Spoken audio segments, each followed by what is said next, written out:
திகட சக்கர செம்முகம் ஐந்துளான் சகட சக்கர தாமரை நாயகன் அகட சக்கர விண்மணி யாவுரை விகட சக்கரன் மெய்ப்பதம் போற்றுவோமே.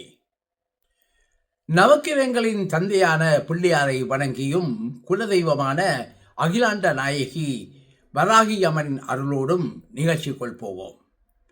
வணக்கம் இனியவர்களே, உங்கள் ஜோதிடர் கண்ணன் பேசுகின்றேன். இன்று குரு பயிற்சி பற்றி பேச இருக்கின்றேன்.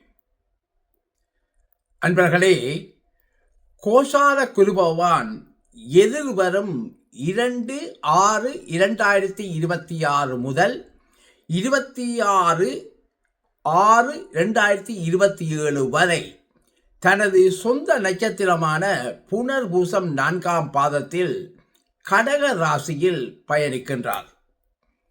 அதாவது பராபவ வருடம் தமிழுக்கு வைகாசி 19ஆம் நாள் முதல் தமிழுக்கு ஆனி 12ஆம் நாள் வரை கடக ராசியில் உச்சம் பெற்ற குருவாக பயணிப்பார்.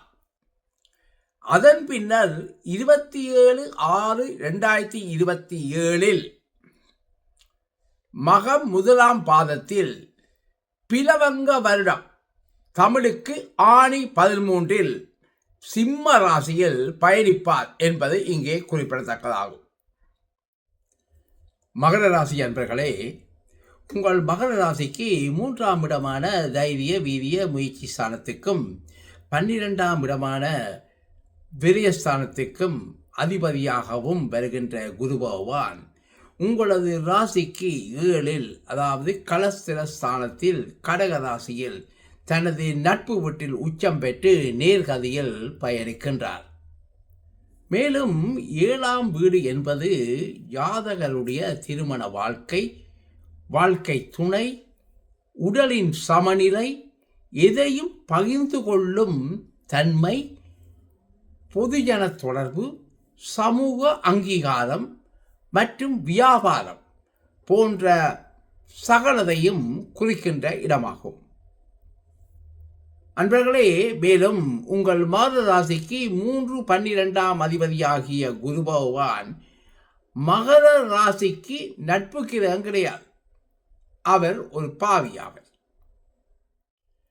இருப்பினும் குரு பகவான் இயற்கை முழு சுவர் என்ற வகையில் உங்கள் மகர ராசிக்கு 7வது வீடான கலஸ்திர வீட்டில் உச்சம் பெறுவது ஓரளவுக்கு நற்பலனை அந்த 7ஆம் இடத்தின் மூலமாக தருவார் என்பது நிச்சயம்.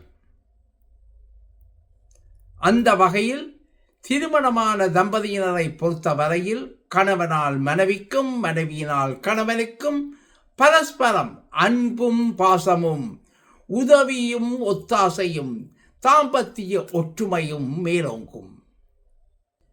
மேலும் அயல் ஜாதி இன மதத்தவர்களால் உதவிகளும் லாபங்களும் அடைவீர்கள் மட்டுமல்ல, ஒரு சிலருக்கு அயலூர், அயல் மாநிலம், அயல் நாடு சென்று வரும் சந்தர்ப்பங்களும் கைகூடி வரும்.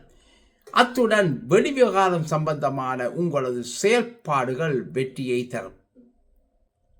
இதே சமயம் உங்கள் மகர ராசிக்கு குரு பகவான் 3ஆம் அதிபதியாகி உங்கள் மகர ராசிக்கு 7இல் உச்சம் பெற்றாலும் கூட தன்னுடைய ஸ்தானத்துக்கும் 5இல் திரிகோணத்தில் உச்சம் பெறுவது மிகவும் நல்ல அமைப்பாகும். அந்த வகையில் உங்களது இளைய சகோதரர்களில் ஒருவர் நிச்சயமாக அயல் நாட்டில் அல்லது அயல் மாநிலத்தில் வசிப்பதற்கு வாய்ப்புகள் உள்ளன. அவர் மூலம் உங்களுக்கு உதவிகளும் ஒத்தாசைகளும் கிடைக்கப் பெறுவீர்கள். மேலும் நீங்கள் எடுத்து செய்யும் முயற்சிகளை நல்ல தைரியத்தோடும் தன்னம்பிக்கையோடும் செய்வீர்கள். அதே சமயம் உங்கள் மகர ராசிக்கு குரு பகவான் 12ஆம் அதிபதியாகி உங்கள் மகர ராசிக்கு 7இல் உச்சம் பெற்றாலும் கூட தன்னுடைய ஸ்தானத்திற்கு 8இல் மறைவது ஓரளவுக்கு நல்ல அமைப்பாகும். ஏனென்றால் உங்கள் மகர ராசிக்கு பாவக்கிரகமாகிய குரு பகவான் மறைந்தால்தான் உங்களுக்கு நல்ல பலன்களை தருவார். அந்த வகையில் தேவையற்ற விரய செலவுகளில் இருந்து நீங்கள் காப்பாற்றப்படுவீர்கள். மேலும் ஏற்றுமதி இறக்குமதி சம்பந்தப்பட்ட வெளிநாட்டு வியாபாரத்தில் உள்ளவர்களுக்கு இது மிகவும் உகந்த காலமாகும். வெளிநாட்டு பயணங்களால் நன்மைகளும் உண்டாகும். அதே சமயம் 2ஆம் இடம் 7ஆம் இடம் சம்பந்தப்பட்ட திசாபுத்திகள் நடப்பில் இருப்பின் இது சாத்தியமாகும். இதே சமயம் அன்பர்களே, கோசார குருபன் ராசிக்கு 7 நேர்கதியில் இருந்து உங்கள் மகர ராசிக்கு 11ஆம் இடம் ராசி மற்றும் 3வது இடங்களையும் பார்வை செய்கிறார். உங்கள் மகர ராசிக்கு 7 உச்ச பலத்துடன் காணப்படும் கோச்சார குருவின் 5ஆம் பார்வை உங்கள் ராசிக்கு 11வது இடத்தில் விழுவதனால் வெளிநாட்டு வியாபாரம் செய்து கொண்டிருப்பவர்களுக்கு பொருளாதார ரீதியாக ஓரளவுக்கு நல்ல லாபம் கிடைக்கும். மேலும் மூத்த சகோதரரால் உதவியும் நண்பர்களது உதவி ஒத்தாசைகளும் கிடைக்கப் பெறுவீர்கள். மட்டுமல்ல, உங்களது அபிலாசைகளும் பூர்த்தியாகும். அடுத்து உங்கள் மகர ராசிக்கு 7 உச்ச பலத்துடன் காணப்படும் கோச்சார குருவின் 7ஆம் பார்வை உங்களது ராசி மீது விடுகின்றது. அதனால் நீங்கள் நல்ல சுறுசுறுப்பாக இயங்குவீர்கள். மட்டுமல்ல, மனதளவில் நல்ல தெளிவாகவும் விவேகமாகவும் செயலாற்றுவீர்கள். ஓரளவுக்கு நல்ல உடல் ஆரோக்கியத்துடனும் சிறந்து விளங்குவீர்கள். இறுதியாக உங்கள் மகர ராசிக்கு 7 உச்சபலத்துடன் காணப்படும் கோச்சார குருவின் 9ஆம் பார்வை உங்கள் மகர ராசிக்கு 3ஆம் இடமான தைரிய வீரிய முயற்சி ஸ்தானத்தில் விழுகின்றது.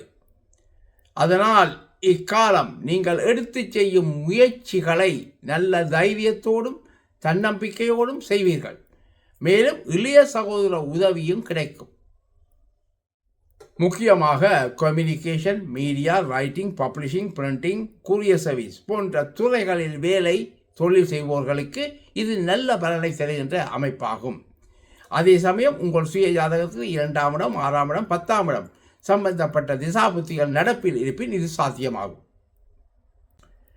அன்பர்களே, முக்கியமாக உங்கள் சுய ஜாதகத்தில் குருவான் கடகராசியில் உச்சம் பெற்று தங்கி நேர்கதியில் பயணிக்கும் போது ஒருவேளை அங்கு ஜனகால ஜாதகத்தில் உள்ள குருபவான் மீது இந்த கோச்சார குருபவானும் நேர்கதியில் சென்று பயணிக்கும் இந்த நேரத்தில் மேற்கூறப்பட்ட சகலவிதமான நற்பலன்களும் கூடுதலாகவும் வேகமாகவும் கிடைக்கப் பெறுவீர்கள்.